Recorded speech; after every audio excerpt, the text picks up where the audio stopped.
All right, so I have my paper towel opened.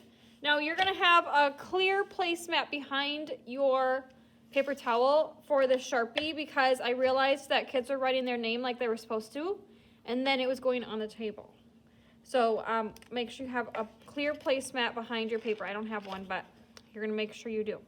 You're gonna write your name with Sharpie. It has to be Sharpie because if it's with regular marker, it won't stay because we're about to get this towel wet. So I wrote my name with Sharpie. Now I'm going to decide how I want to fold it. There's 3 ways to fold. First option is the triangle fold. So you make this square into a triangle first, and you're gonna do that 4 times. So now a smaller triangle. Notice this side is long, these are short. So it's always the long side that folds. So left to right.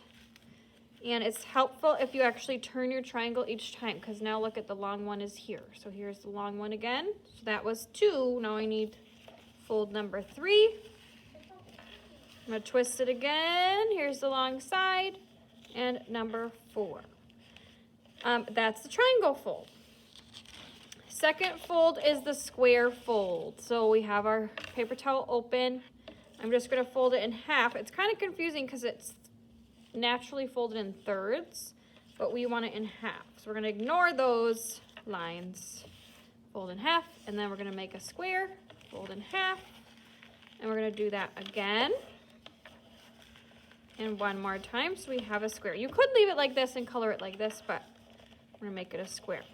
And last fold is the accordion fold. So if you've ever made a paper fan, that's this one. And I suggest you have these lines facing this way when you do it instead of this way. See, when I try to do the accordion, it's a little confusing. So fold it this way, and you'll fold a tiny, long rectangle, and then you actually flip it over, and then flip it again, and you keep doing that until the end.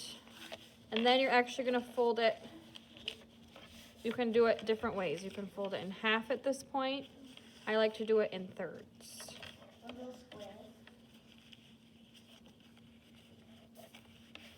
So now I have my 3 folds.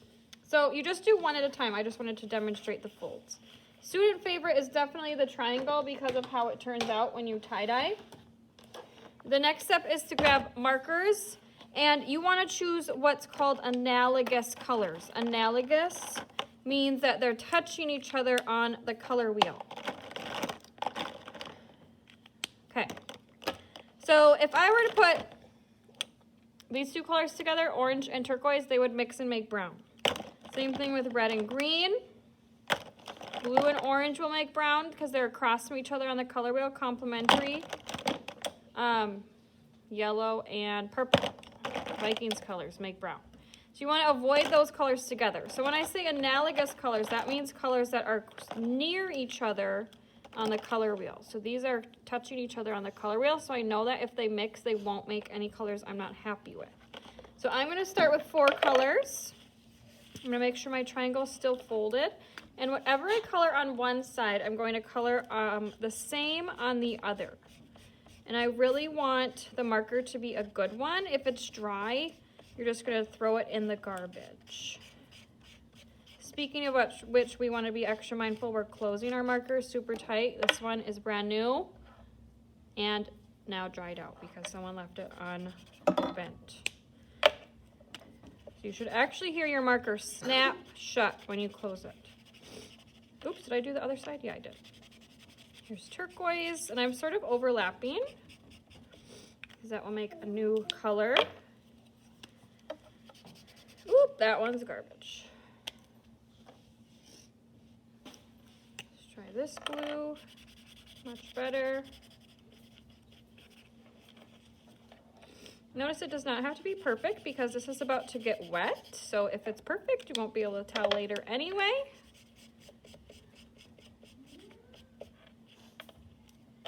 One more.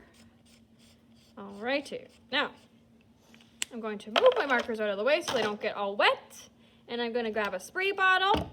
You're going to spray each side about 4 or 5 times. You might need more, might need less, because sometimes the spray bottles work right away, sometimes they don't. So, 1, 2, 3, 4. 1, 2, 3, 4. Now I'm going to grab a marker so my fingers don't get super duper messy today. And I'm going to just squish the top into the bottom.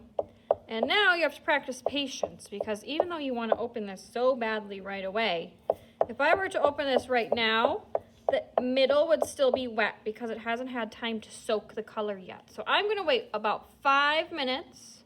5. You watch the clock. Just kind of keep an eye on the clock. It doesn't have to be exactly 5 minutes, but at least 5, because then it will have time to soak. And then you're going to very carefully open it. I had an example and I lost it. But you're going to very carefully unfold.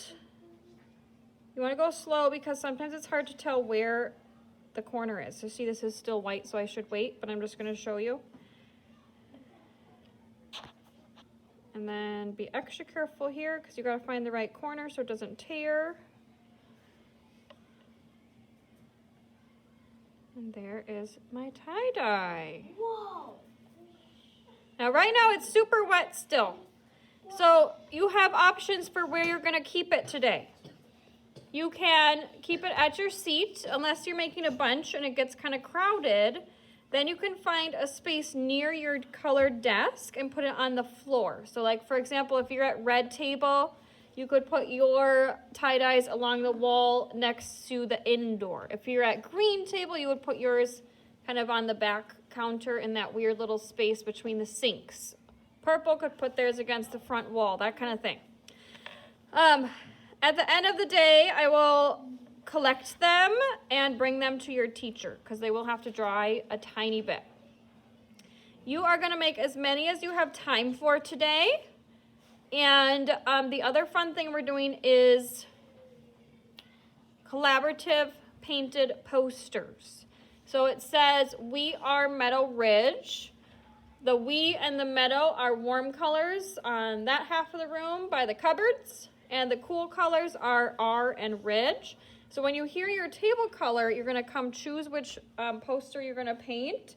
And each student paints one section of a letter. Since I have so many students, I had to create sections so that everyone could have a chance. So you just paint a tiny little section, and you can also add designs. What some students have done is, let's say they choose the warm poster, they want to paint orange and then red hearts on top. They paint the orange, then they go back to their table spot, work on their tie-dye, and then they go back when the orange is kind of dry and add their red or pink hearts on top. So you're welcome to come back and add details on top once your base layer is kind of dry. If you try to do the designs right away, it'll just mix because it's wet on wet, right? All right, any questions before we start working and play Pixar shorts? Also, the Pixar characters get scared when it gets too loud and then they hide. So we gotta stay inside voice. Do you think we can do it? Yes. Good.